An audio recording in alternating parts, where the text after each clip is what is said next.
ఏంటి అంటే బాబా గారికి భూత భవిష్యత్ వర్తమానాలు కరతలాన మలకం. అంటే ఆయనకు అన్నీ తెలుసు, భూత భవిష్యత్ వర్తమానాలు అన్నీ తెలుసు. అయితే ఎప్పుడు బాగుపడతాము అంటే ఆయన చెప్పినది మనము పాటించితే బాగుపడతాం. ఆయన కేవలము దైవమే కాదు, విధివ్రాతను కూడా మార్చగల సమర్థ సద్గురువు. అందుకే తాత్యాకి గుర్రం పడిపోద్దని బాబాకి తెలుసు కాబట్టి అవన్నీ చెప్పకుండా ఈరోజు సంతకు వెళ్ళవద్దు అంటే లేదు వెళ్తాను అంటాడు. తాత్యానైనా తీసుకోబో అంటే లేకుండానే వెళ్తాడు. అంటే ఏంది ఇక్కడ మనం మామూలుగా చెప్తుంటారు కదా, మన ప్రారంభంలో రాసింది తప్పించుకోలేము, బ్రహ్మరాత ఏది ఉంటే అదే జరగదు అని. కానీ అది బాబా భక్తుల విషయంలో అది పనికిరాదు. బాబా అన్నిటినీ నీ విధురాతను మార్చకపోయినా ఆయన కొన్ని మార్చాలనుకున్నవి మారుస్తాడు. ఆ మార్చాలనుకున్నది మార్చాలని బాబా అనుకున్నా మనకెప్పుడు లాభం వస్తుందంటే బాబా మాట వినప్పుడే. అంటే మీరు గమనించండి, 25వ అధ్యాయంలో తాము అన్నాక నష్టం వస్తుంది కాబట్టి వ్యాపారం చేయొద్దు అన్నాడు.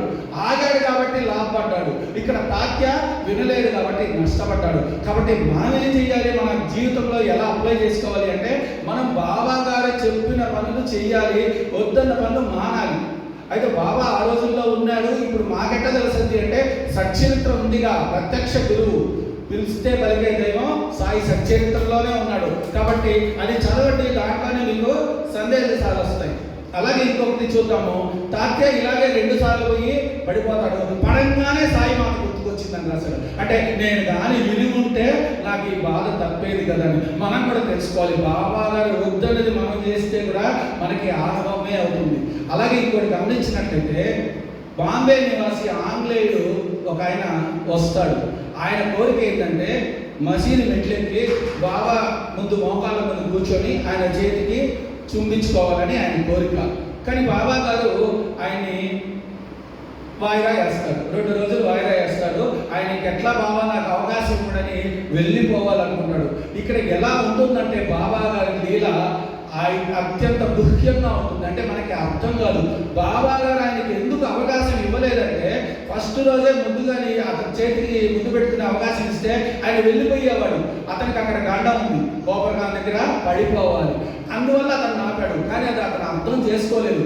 మళ్ళా బాబా 2వ రోజు అడిగినప్పుడు కూడా రేపు వెళ్దూలే అన్నాడు, కానీ నేను నీకు ఇవ్వను అనలేదు. కానీ ఇతను ఎవరు చెప్పినా వినకుండా వెళ్ళి గోపరగాంతో అటు ఊరికి పోకుండా ఇటు షిరిడీలో లేకుండా చాలా రోజులు మంచం మీద ఉన్నాడు. అంటే సద్గురువు ఈ అవతారంలో మన కష్టాలు కొన్ని తప్పించడానికి, గండాలు తప్పించడానికి, బాధలు తగ్గించడానికి ఆయన ప్రయత్నం చేస్తాడు. మనం ఎప్పుడు బాగుపడతామంటే ఆయన చెప్పిన మాట వినాలి. అందుకనే బాబా గారు చాలా సందర్భాల్లో అందరూ నన్ను అడిగే వాళ్ళే కానీ నా మాట వినేవాళ్ళు ఎవరు రా అంటారు.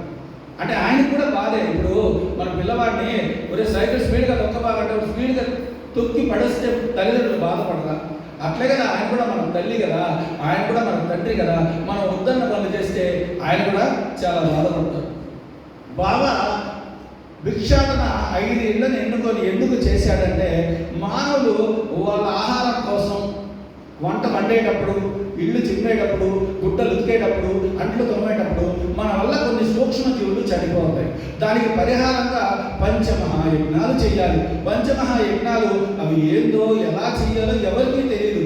షిరిడీలో ఉండే వాళ్ళందరూ కూడా చాలా నిరుపేదలు, రోజు కూలి చేసుకునేవాళ్ళు.